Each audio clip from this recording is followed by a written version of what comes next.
Welcome back to my channel. No, this week's episode of my unpopular but maybe popular opinions. I don't even know. I don't know. Y'all already know what to do. Like, subscribe, share, leave your unpopular but maybe popular opinions below in the comments. Do whatever you need to do. Let's get into this video.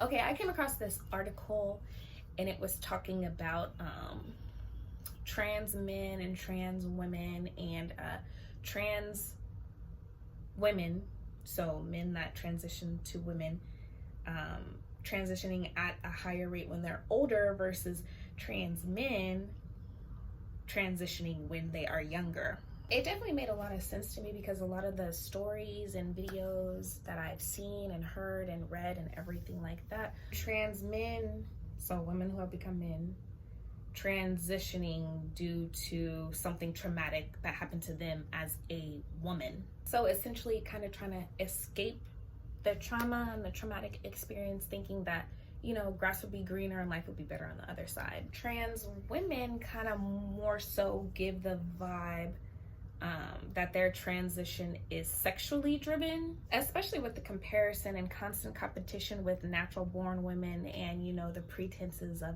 you guys stealing our men and how we're gonna be up in arms when you're able to menstruate and finally naturally be able to carry and birth children, and feeling like women try hard to look like trans women and copy your aesthetic. And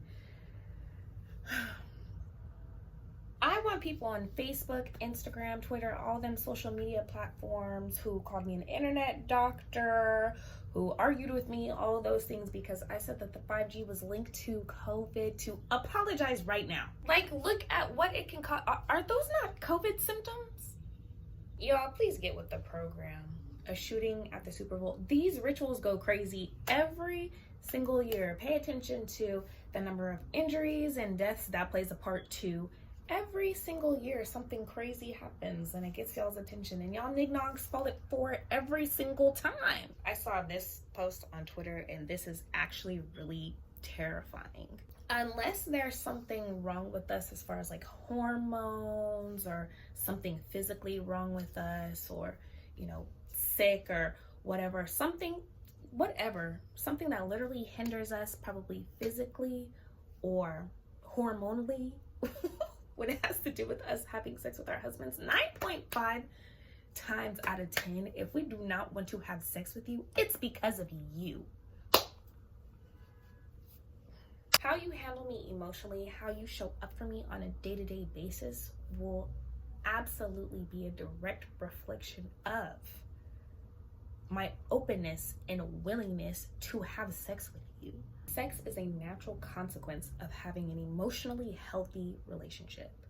I tell you I don't like something that you did, you pissed me off, you hurt me, you disrespected me, but then turn around and expect some coochie because I'm your girl. I told your ass that I felt disrespected and you didn't reassure me, but you want some coochie?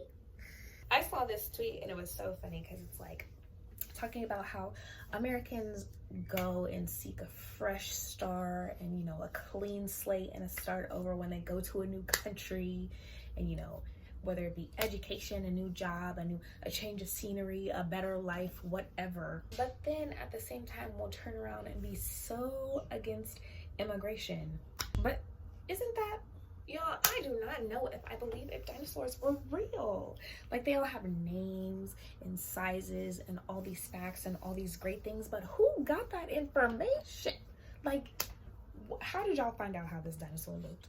There's no way you found out how it looked by looking at their bones. What it ate, what color it was, how its skin was, how its teeth were, how its feet were.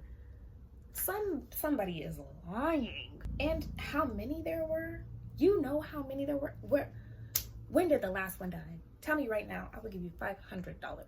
Y'all, I definitely agree that men are wanting to be courted and chased, and, you know, they want us to be the suitors now out of fear of being rejected or being used. But then at the same time not understanding that this whole dating game is a gamble. I feel like I've said this so many times. It's a gamble. It's a gamble for everybody though. Say, you know, you get into it with somebody and they're faking it to get material items out of you. Just like niggas be faking it to get coochie out of women. Everybody's gambling something here. The more I research, the more I find that our beloved, lovely HBCUs are owned by white people. I went to one myself, and constantly, while I was there, people would always tell me, why are you not pledging? Why are you not pledging? You're supposed to be pledging. I thought I was going to see you cross, blah, blah, blah, blah. And what would I be doing it for? I'm at a white-owned HBCU pledging for Greek letters. What does that do for me? How does that benefit my life? And you guys talk about sisterhood and brotherhood and networking and all these great things, and I love that for y'all. I also saw a video of 100 plus AKAs cross at Tennessee State University recently. There is no, does the third sister know the 83rd sister? Tell me right now. Do they have a good sisterhood? What did you guys really do it for? I don't care what nobody says. Call me conspiracy theorist, whatever. The NBA, WNBA, all of them. It's all a stage. Y'all heard this girl Elsa's story about what she experienced with Naomi Campbell and came for her talking about she messed up her career coming for this icon with all these connections, and she can blackball her in her career and she'll never get any work in Hollywood. Completely forgetting that this lady Naomi Campbell was listed as an Epstein Island attendee and was probably trying to pimp her out. Then when Shorty said no, everything went up in flames. Y'all are always on the wrong side. Speaking of sides, your vote doesn't matter. It don't count.